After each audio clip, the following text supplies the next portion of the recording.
Hello, আসসালামু আলাইকুম। সবাই কেমন আছেন? আলহামদুলিল্লাহ, আমরা অনেক ভালো আছি। আমি আলহামদুলিল্লাহ আপনাদের দোয়ায়। সো আপনি আজকে তৈরি করে ফেলবো পাটিসাপটা। এটা তৈরি করার জন্য আমি নারকেলটাকে এভাবে প্যাকেটের নারকেলটাকে চিনি দিয়ে একটু রাফ করে নিয়েছি। এখন আমি আমার ডোটা রেডি। দেখতে পাচ্ছেন কনসিস্টেন্সি অনেক ভালো হয়েছে।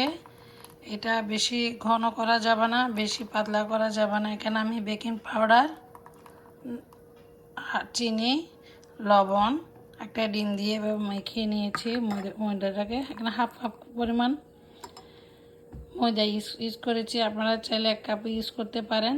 সো আমরা যেহেতু মানুষ কম, সো আমি এখন একটা ফ্রাই প্যান এভাবে তেলটাকে স্প্রে করে দিব যাতে পিঠাটা খুব সুন্দর হয়।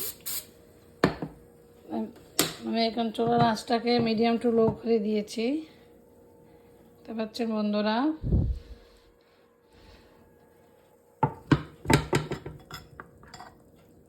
এখানে আমি জাস্ট 1 চামচ দিব, দিয়ে আমি এটাকে একটু ঘুরিয়ে দিব।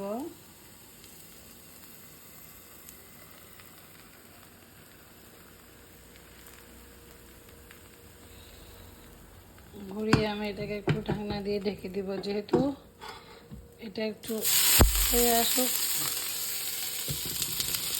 আমি নারকেলটাকে ফুটানোর সময় দিব।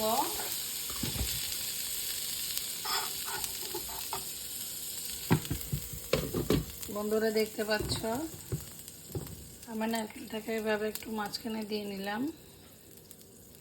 এই পিঠাটা খেতে অসম্ভব মজা হয় এবং খুবই মজা। চা দিয়ে বলেন, এমনি খেতে বলেন, কফি দিয়ে বলেন, আপনারা বাসায় অবশ্যই ট্রাই করবেন। খুব সহজে অল্প কিছু উপকরণ দিয়ে মাত্র 3 মিনিটে তৈরি করে ফেলতে পারবেন এই পাটিসাপটা পিঠাটা। এবার এক এক করে বানিয়ে নিব। সো আপনাদেরকে আরেকটা দেখাই।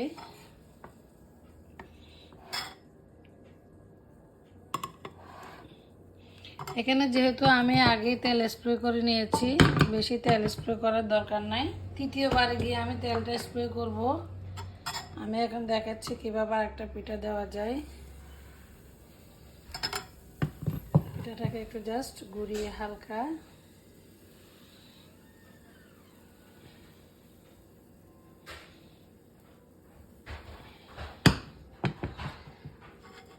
পর্যায়ে একটা ঢাকনা দিব। ঢাকনা দিলে পিঠাটা ভালোভাবে কুক হবে ভিতর থেকে।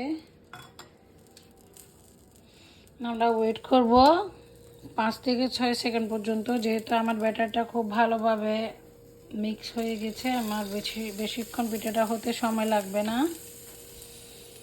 এখন আমি এটার মাঝখানে নারকেলটা দিয়ে নিব। দেখতে পাচ্ছ বন্ধুরা, নারকেলটা মাঝখানে দিয়ে নিচ্ছি।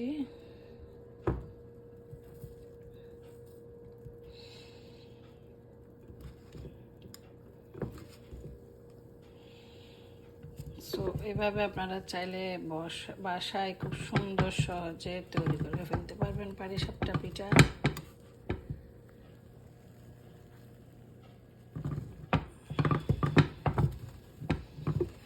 দেখতে পাচ্ছ বন্ধুরা, অনেক সুন্দর এবং অনেক কালারফুল হয়েছে। এভাবে আমি এক এক করে সব পিঠা, 2-1টা পিঠা প্রথমে একটু উল্টাপাল্টা হলো, লাস্টগুলো অনেক ভালো হয়েছে। সো আল্লাহ হাফেজ।